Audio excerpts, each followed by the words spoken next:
E outra coisa interessante, às vezes, quem é que controla o judiciário? É o Congresso. Fiscaliza. Né? Que fiscaliza o judiciário. É o Congresso. Aí você entrega para um, mas não entrega para o outro. Né? Então está fortalecendo o poder judiciário e não aquele que vai fiscalizar. Se tem uma CPMI, tem que valorizar. A CPMI não serve para nada, mas serve para levantar os problemas. Ela normalmente não, CPMI nunca. CPI, né? Comissão Parlamentar de Inquérito, nunca resolveu nada. Sim, mas levantou os problemas. As pessoas falam, eu sou totalmente a favor da CPI da Lava Toga. Importantíssimo isso. Importantíssimo. Que se faça uma CPI da Lava Toga. Mas não vai levar em nada. Sim, poderá não levar em nada, mas vai levantar, vai publicizar tudo o que nós queremos saber. Eu vou estar na televisão, lá olhando a televisão o dia inteiro para saber tudo que eu preciso saber, tudo que eu quero saber. E se eu puder entrar em contato com algum deputado, com algum senador que está participando, eu quero que faça essa pergunta. Para isso eu conheço o senador, vou lá e falo com ele. E qualquer um de nós pode fazer isso, ter acesso aos nossos representantes. Nós exercemos o nosso poder através deles. Então que façamos isso. Então eu sou a favor dessa CPMI, CPI da Lava Toga, tudo isso eu quero ouvir, quero saber o que está acontecendo no país. Esses são é o nosso armamento democrático para restabelecer a ordem no nosso país, a nossa segurança jurídica, a estabilidade, tudo isso. Então, potencializando em cima desse... Falando em golpe, que golpe? Golpe onde não tem força armada. Nós estávamos conversando aqui sobre a África, esses golpes que tem na África. Vou contar um caso aqui. Eu tenho um amigo que eu conheci aqui em Brasília, um príncipe nigeriano, o príncipe Albert Eziri, um homem que trabalha com petróleo, né, de uma família importante lá da Nigéria. E ficamos muito amigos. Eu, quando fui adido na Inglaterra, o Albert passa 7, 8 meses por ano, ele passa na Inglaterra, que é onde tem os negócios dele. E um dia, praticamente toda semana, nós saímos para tomar um uísque, num bar, conversar e tal, botar conversa em dia. E numa dessas oportunidades, aconteceu um golpe na Nigéria. Golpe militar, mais um. Aí ele disse para mim, acho que agora eu vou entrar na política. Eu vou entrar para a política. Aí disse, mas por que você vai entrar na política? Eu vou entrar porque o general que deu o golpe agora é um cara muito bom. Agora a Nigéria vai para frente. Então eu vou, como eu conheço ele, vou me oferecer para participar do governo, ser ministro de alguma coisa, não sei o que. Então. Eu disse, tá bem. Mas você acha que quanto tempo vai durar esse golpe dele? Agora vai ser para toda a vida? Ele vai resolver o problema? Vai democratizar o país, etc. Aí ficou na dúvida. Eu acho que você está botando a corda no teu pescoço. Porque o próximo golpe, se você for ministro, você vai ser preso, vai ser morto, como é que acontece lá. Então, cada povo tem o seu timing de maturidade. Então, enquanto os nossos irmãos africanos, de golpe em golpe, nós estamos vendo isso lá até agora. É falta de maturidade política, que nós não podemos nos permitir que no Brasil a gente vá viver de golpes. Não existe isso. Não podemos ser. Nós não podemos andar para trás, nós temos que andar para frente. Maturidade política. Esse é o valor que nós temos que ter. Então, ficar falando em golpe militar. Não houve golpe militar nenhum no Brasil, nem nunca, inclusive o próprio golpe, dito golpe de 64, o próprio Jacob Gorender, no livro dele, Combate nas Trevas, deixa bem claro, ele não chama aquilo de golpe militar, ele diz o contra-golpe preventivo da direita, porque a esquerda ia dar o golpe no dia 1º de maio. Ia dar o golpe, e o golpe da esquerda também se baseava num num setor, eles chamavam de, não me lembro, tem um nome especial assim, que era o grupo de apoio ao governo dentro das Forças Armadas, que representava 10% do efetivo de lideranças das Forças Armadas. 10%. As Forças Armadas estavam divididas 80% legalista, estou falando de 64, 80% que obedeciam incondicionalmente à Constituição. 10% que fazia parte do esquema do Jango. E outros 10% que conspiravam. Conspiravam, a situação do país está indo para esse lado, etc. O lado que não é bom. Mas a grande maioria, a imensa maioria do povo e das forças vivas da sociedade eram contra o caminho que o país estava tomando. Tanto é que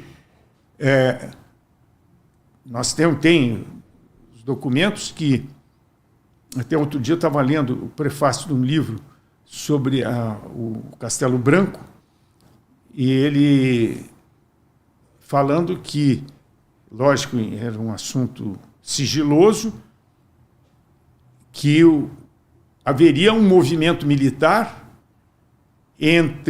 da noite de 2 para 3 de abril. Mas isso era uma coisa que estava fechada. Ele era o chefe do Estado-Maior do Exército, e tinha a comunicação se espalhava por todo o Exército. Então, isso, partindo dele, seria um movimento de todo o Exército. Mas era um assunto reservado. Aí dizia assim, mas a Revolução começou lá em Minas Gerais. Começou, sim. Porque o general Mourão não fazia parte do alto comando, ele não sabia que o plano estava feito para um movimento de tropa, não é revolução, movimento de tropa da noite de 2 para 3. Mas ele, impulsivo, ele e o general Guedes, os dois muito impulsivos, planejaram e executaram, começaram a descer. Fizeram uma brigadinha capenga, porque de interior, não é de pronto emprego, e nem tinha isso nessa época, simplesmente se movimentou o exército todo. E aí o que aconteceu? O presidente fica preocupado, apavorado, pegou um avião da FAB e foi para a fronteira. E lá ficou. Chegou no dia 2, ninguém sabia onde é que estava o presidente. O presidente do Congresso disse, olha, está vago o cargo de presidente, não sabemos onde ele está. Aí assumiu o presidente da Câmara, conforme estava na Constituição. Qual é o movimento de tropa? A tropa continuava se movimentando, mas no Congresso é que se resolveu tudo. E aí assumiu o presidente da Câmara e ele tinha, se não me engano, 90 dias, tinha um prazo de meses para promover uma eleição indireta. Ele fez isso em 15 dias.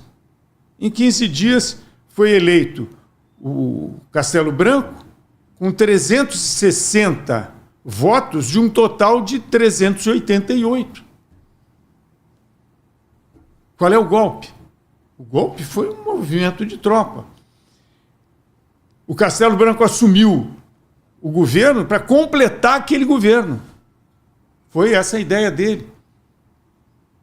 Aí houve um movimento interno aí das forças que diz assim, fazer a revolução das revoluções. Todas as revoluções anteriores, todos os movimentos militares anteriores, eles estavam lá, limpam a área e entregam para os políticos de volta. Daqui a pouco tem outro tumulto.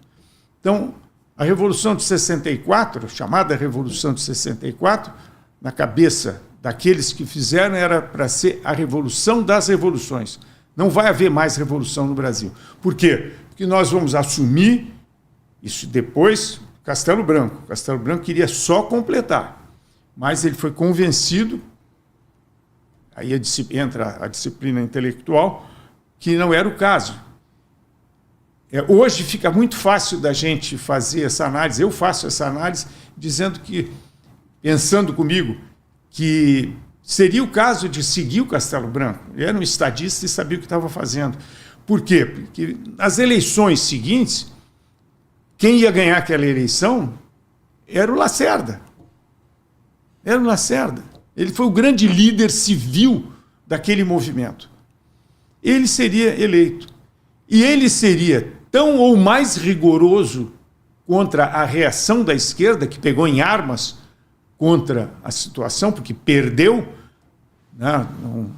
Não foi que nem o nosso ministro